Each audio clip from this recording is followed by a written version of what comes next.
আসসালামু আলাইকুম। আশা করি আপনারা সবাই ভালো আছেন এবং সুস্থ আছেন। আমি আজকে পাস্তা দিয়ে ডেজার্ট রান্না করব।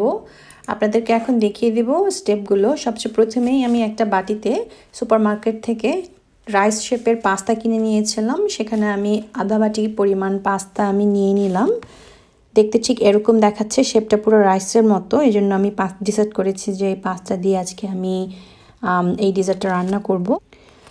পাস্তাগুলো আমি আর ধুবো না, প্যাকেটের মধ্যে যেহেতু রয়ে গেছে আমার কাছে ক্লিনই লাগছে।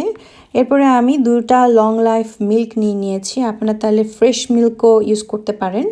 লং লাইফ মিল্কটা খুলে আমি এখন একটা পাতিলের মধ্যে ঢেলে নিচ্ছি। এটা নর্মাল টেম্পারেচারেই বাইরে থাকে, ফ্রিজে রাখতে হয় না। আমি পাতিলের মধ্যে ঢেলে নিয়ে আমি দুধটাকে ভালোভাবে জাল দিয়ে নিব। কিন্তু এর মধ্যে আমি একটা খেজুরের গুড় কিনে নিয়েছিলাম, সেটাকে একটা কড়াইয়ের মধ্যে কিছুটা পানি দিয়ে আমি খেজুরের গুড়টাকে একটু সফট করে নিব। তা আমি এখানে little bit of water use করছি, বেশি ইউজ করা যাবে না। আরও নিয়ে নিচ্ছি আধা কাপ চিনি। এখানে আমি ব্রাউন সুগার ইউজ করেছি। ওই চিনিটা মিল্কের মধ্যে দিয়ে চুলার মধ্যে দিয়ে ভালোভাবে নাড়াচাড়া করে দিচ্ছি। আমি চুলার আঁচটা খুবই লো আঁচে রেখেছি। যখন একটু দুধটা উপরের দিকে উতরাতে শুরু করবে তখন ভালোভাবে চামচ দিয়ে নাড়াচাড়া করে দিতে হবে, যাতে দুধটা চুলার চারপাশে লেগে না যায়। এভাবে ঘন ঘন নাড়াচাড়া করতে হবে, দুধটা যাতে নিচে না লেগে যায়। একটা জাল দিয়ে দেওয়ার পরে আমি এখন পাস্তাটা মিক্স করে দিচ্ছি দুধটার মধ্যে। এই পানিটার মধ্যেই, দুধের পানিটার মধ্যেই পাস্তাটা সিদ্ধ হতে থাকবে এবং সব সময় নাড়াচাড়া করে দিতে হবে, কারণ আমি যদি নাড়াচাড়া না করে দিই পাস্তাটা জমাট বেঁধে যাবে। এই জন্য আমি আস্তে আস্তে করে নাড়াচাড়া করে দিচ্ছি। চুলার আঁচটা লোতেই রাখছি, আমি বেশি করে বাড়াবো না, কারণ তাহলে নিচে পোড়া লেগে যেতে পারে। তো আমার এখন কিছুক্ষণ পরে দেখা যাচ্ছে যে দুধটা আরেকটু উতরানো শুরু করেছে। যতবারই উতরানো শুরু করবে ততবারই এনশিওর করতে হবে যে দুধটা আমি যাতে একটু নিচে নামাই দিই। এখন একটু কিছু নারকেল কোকানো প্যাকেটের কেনা, সেটা আমি মিক্স করে দিচ্ছি।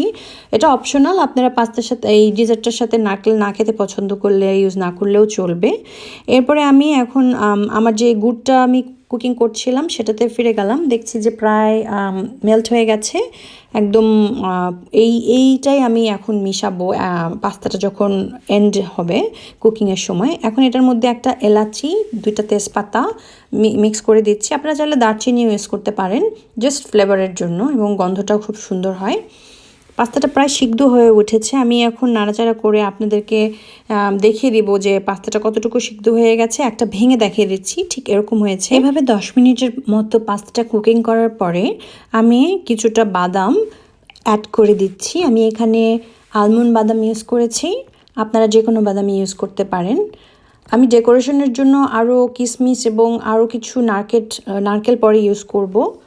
সো আমার প্রায় এই দুধটা ঘন হয়ে এসেছে। একটু পাতলা রাখছি কারণ যখন ঠান্ডা হয়ে যাবে আরও ঘন হয়ে যাবে। এবং এখন আমি গুড়টা মিক্স করে দিলাম।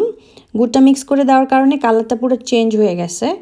তো প্রায় আমার কুকিং শেষ। আমি আস্তে আস্তে করে এখন নামিয়ে একটা বাটিতে সার্ভ করে নিব, আপনাদেরকে দেখাবো। আগেই বলে নিয়েছিলাম আমি ঠিক এরকম পাতলা রাখবো, কারণ এটা যখন ঠান্ডা হবে আরও বেশি ঘন হয়ে যাবে। সো বাটিতে আমি এখন ঢেলে নিচ্ছি। দেখেন খুব সুন্দর একটা ক্রিমি ফ্লেভারের মতো হয়েছে এবং খেতেও অসাধারণ হয়েছে, যেহেতু খেজুরের গুড় দেওয়া হয়েছে। খেজুরের গুড় আসলে দিলে যে কোনো ডেজার্টই খেতে একটা আলাদা খুব মজা লাগে। তো উপরে ডেকোরেশনের জন্য আর একটু বাদাম এবং কিশমিশ ছিটিয়ে দিচ্ছি, সাথে থাকবে একটু গ্রাইন্ড কোকোনাট। এটা হচ্ছে অপশনাল, আপনারা যে যেভাবে পছন্দ করেন সেভাবে সার্ভ করতে পারবেন। ভিডিওটা দেখে আমার সাথে থাকার জন্য আপনাদেরকে অনেক ধন্যবাদ।